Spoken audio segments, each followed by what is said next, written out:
I literally just looked up who killed Mr. Krabs, but I can't get onto this. And who killed Pearl in SpongeBob SquarePants is totally crazy. As far as you are concerned about Pearl's death in SpongeBob, her father, Mr. Krabs, killed her. Now let us have a look at what happened between them resulting in her death. It is already mentioned earlier how Mr. Krabs, hold up. Hold up, guys, I gotta look up on something else.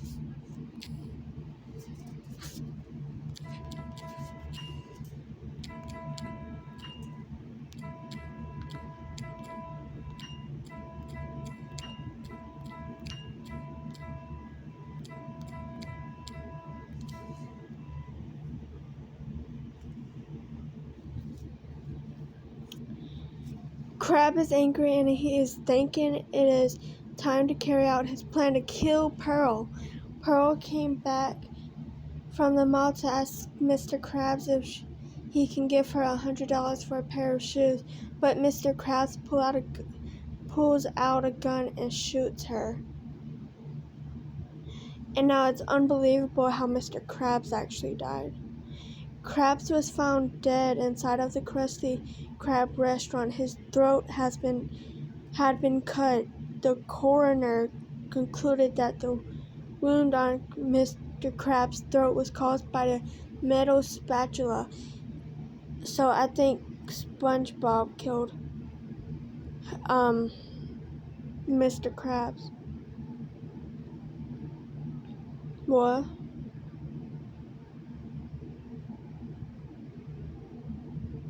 Oh Lord.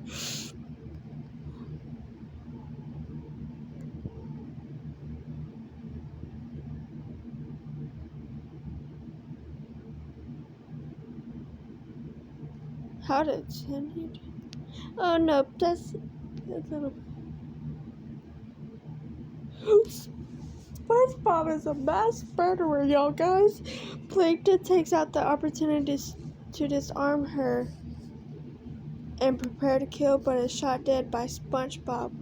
Despite the title name, then they start to mourn over Plankton's dead body and are devastated. What happened to Mrs. Puff? It is revealed that she prefers prison to working as a teacher because she does not have to drive with SpongeBob and no free rides. It is implied that Miss Puff once had to move to a new town and start a new school with a new name. Dang. Yeah, I always wondered this. Plankton is married to a waterproof computer named Karen, who is also his sidekick and best friend.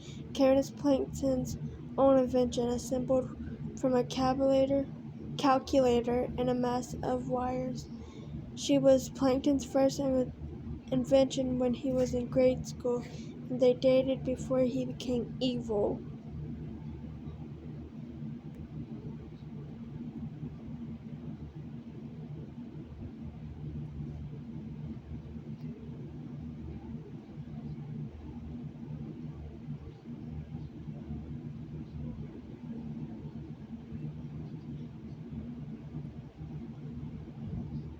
As reported in the Trial of SpongeBob SquarePants document, Mr. Krabs was discovered lifeless with his throat exhibiting a laceration attributed to a metal spatula which was found near his body.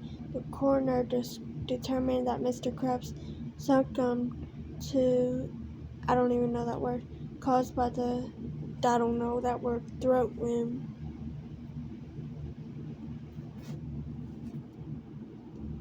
This is what I want to know, who killed him. But who killed him?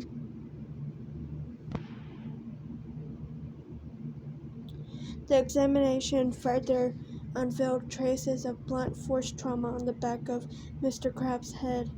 adding to the situation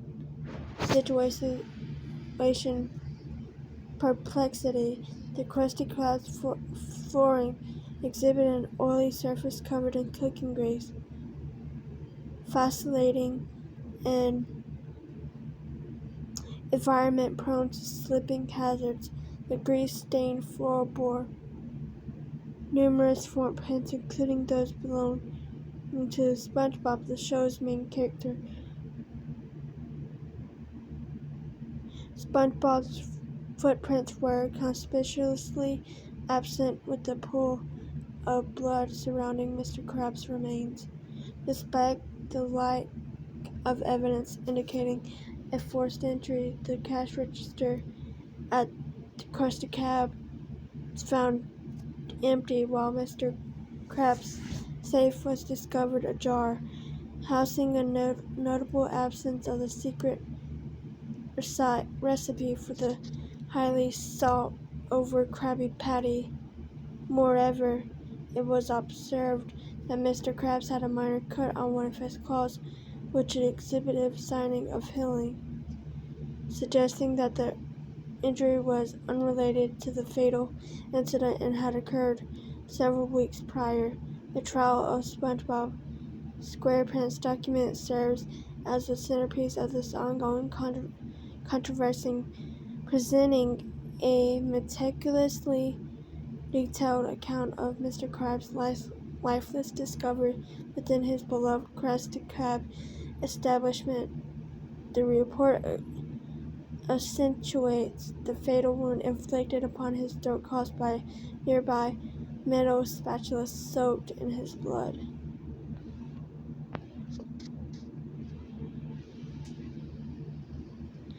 The Trial of SpongeBob SquarePants is a well-thought-out document detailing the circumstances surrounding the gruesome murder within the SpongeBob SquarePants universe. In this activity, the identity of Mr. Krabs' killer is left up to whoever is taking part in the challenge. The prosecution and defense teams are tasked with SpongeBob innocence or guilt. Blah blah blah blah blah.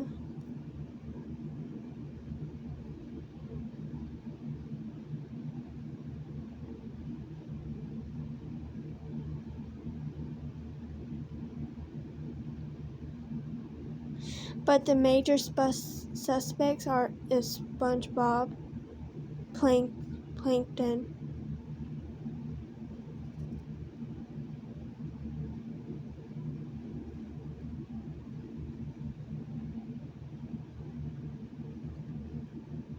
so I think it was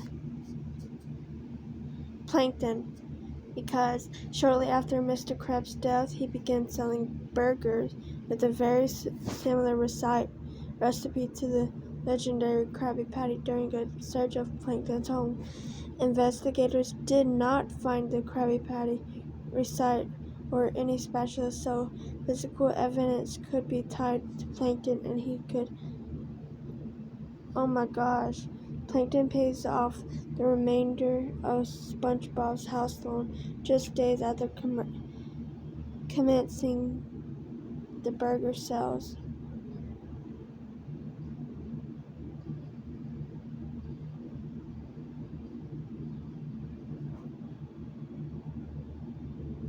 Guys, that is just sad.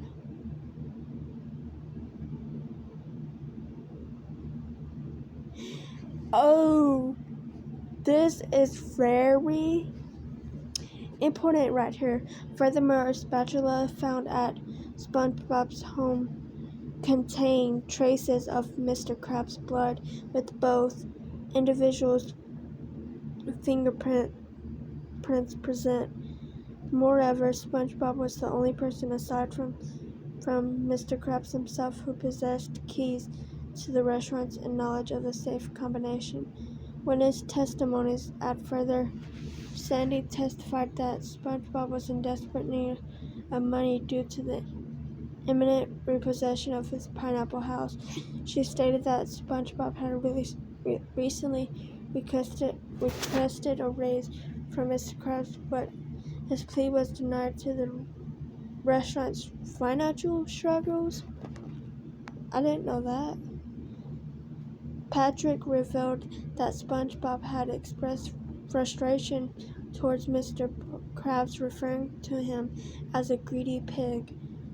SpongeBob himself stated that he visited the Krusty Krab on the morning of Mr. Krabs' death to make one final plea for a raise, but his request was once again denied.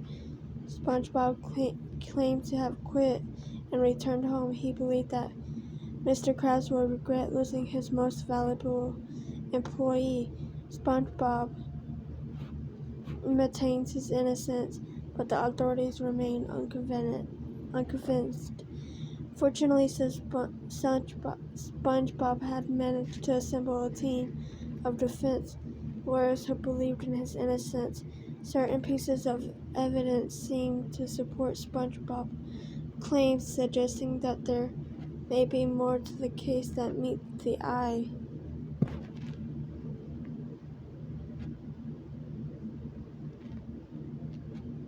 Okay, guys, that's all. Oops, I clicked something.